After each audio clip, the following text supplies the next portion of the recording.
గురుర్బ్రహ్మా గురుర్విష్ణుః గురుదేవో మహేశ్వరః గురు సాక్షాత్ పరబ్రహ్మ తస్మై శ్రీ గురవే నమః.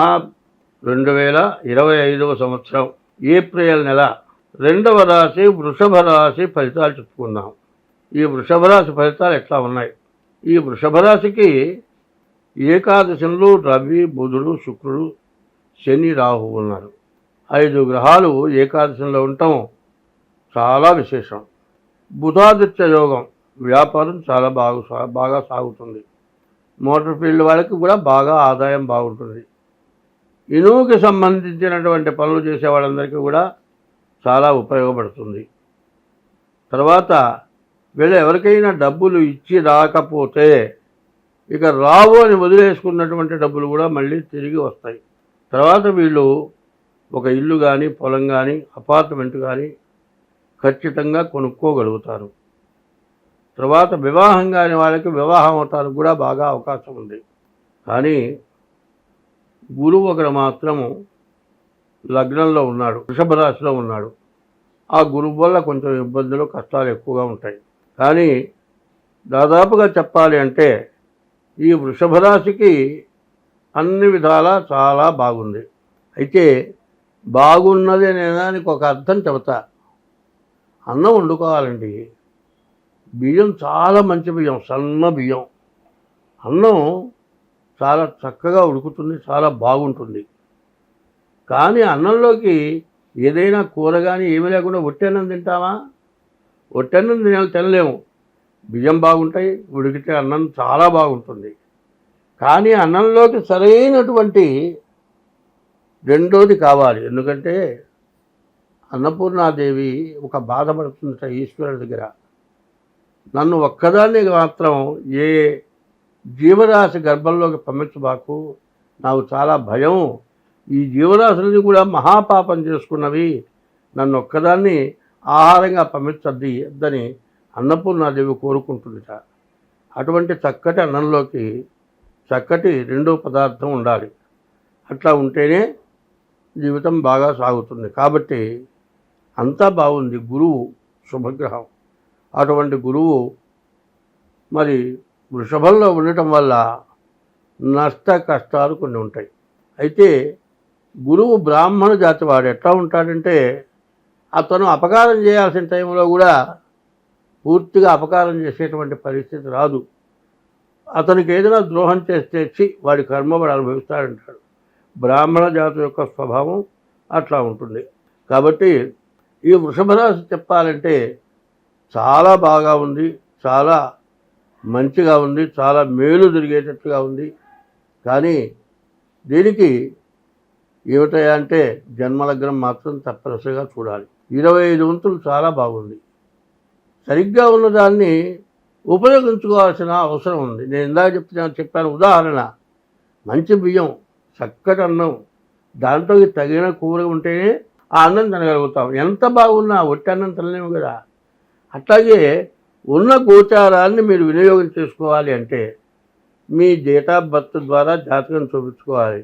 అందులో ఏదైనా చెడు ఉన్నదనుకోండి, ఈ మంచిని ఆపేస్తుంది, బ్రేక్ చేస్తుంది. కాబట్టి మీ డేట్ ఆఫ్ బర్త్ ద్వారా, మీ జన్మలగ్నం ద్వారా చూసి మీకు ఏమన్నా గ్రహాలు బాగున్నాయా, ఎక్కడన్నా దోషాలు ఉన్నాయా, వాటిని పూర్తిగా చూసుకుంటే చాలా మంచిది. అయితే ఈ వృషభ రాశికి రాహుకేతువుల మధ్యలో గ్రహాలు పడ్డాయి. ఎంత సుఖ సంతోషాలు ఆనందంగా ఉంటుందనుకున్నా రాహుకేతువుల మధ్యలో గ్రహాలన్నీ పడ్డాయి అంటే మరి పట్కార్ అంటారు.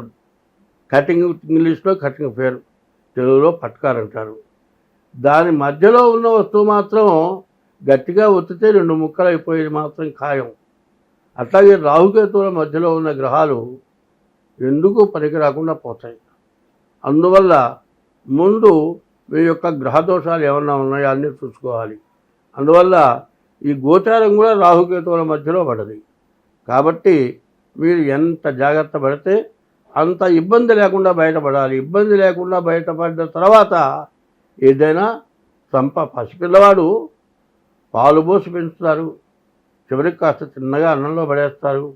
అన్నంలో పడిన తర్వాత కాస్త లేచి నడుస్తాడు. చివరికి వాడంతా వాడు తీసుకొని తినే స్థితికి వస్తాడు.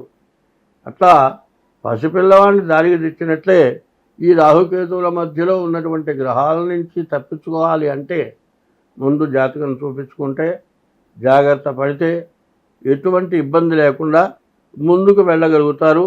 అందులో నవనాయకుల్లో 6 గ్రహాలు పాపగ్రహాలైనవి. అందువల్ల 6 పాపగ్రహ స్థానాలు వచ్చినాయి. 6 కూడా 4 రవికి 4 స్థానాలు వచ్చినాయి. కాబట్టి అంతా కూడా ఎట్లా ఉందంటే దేశంలో కానీ, రాష్ట్రంలో కానీ, ప్రపంచంలో కానీ, కనీసం ఇళ్లల్లో కానీ అంతర్యుద్ధం ఒకళ్ళకి పడదు. వీళ్ళ మాట వాళ్ళు వినరు, వాళ్ళ మాట వీళ్ళు వినరు. ఎవరి పని సాగదు. ఇబ్బందులు పడేటువంటి పరిస్థితి 2025లో ఉన్నది. కాబట్టి ప్రతి వాళ్ళు కూడా చాలా జాగ్రత్త పడటం మంచిది. కలియుగంలో భగవంతుడి యొక్క నామస్మరణ చేయాలి అంటే నీ నుంచి ఎటువంటి పాపం చేయకూడదు. ఎటువంటి పాపం లేకుండా ఉండి భగవంతుడిని స్మరిస్తే మోక్షం, మళ్ళీ జన్మ లేదు. జన్మ లేకుండా ఉండాలా? 84 లక్షల జన్మలు మనం ఎత్తాము. ఈ 84 లక్షల్లో ఆకాశంలో తిరిగే జీవరాశులు 21 లక్షలు, భూమి పైన ఉన్న జీవరాశులు 21 లక్షలు, భూమి లోపల తిరిగే జీవరాశులు 21 లక్షలు, సముద్రంలో తిరిగే జీవరాశులు 21 లక్షలు, 84 లక్షల జీవరాశుల యొక్క జన్మలు మనం ఎత్తాము. చివరి జన్మ మానవ జన్మ, దుర్లభమైనటువంటి జన్మ. ఈ జన్మ మళ్ళీ రాదు. ఈ వచ్చిన జన్మని సార్థకం చేసుకోవాలి అంటే ఎటువంటి పాపం కూడా చేయకూడదు. ఎటువంటి పాపం చేసినా ఆ పాపం తెలుసుకొని ఇది తప్పు, ఇది పాపం చేస్తున్నాము అని తెలుసుకొనే చేస్తాడు పాపం. తెలుసుకున్న తర్వాత మరి పురాణాలు చెబుతూ ఉన్నాయి.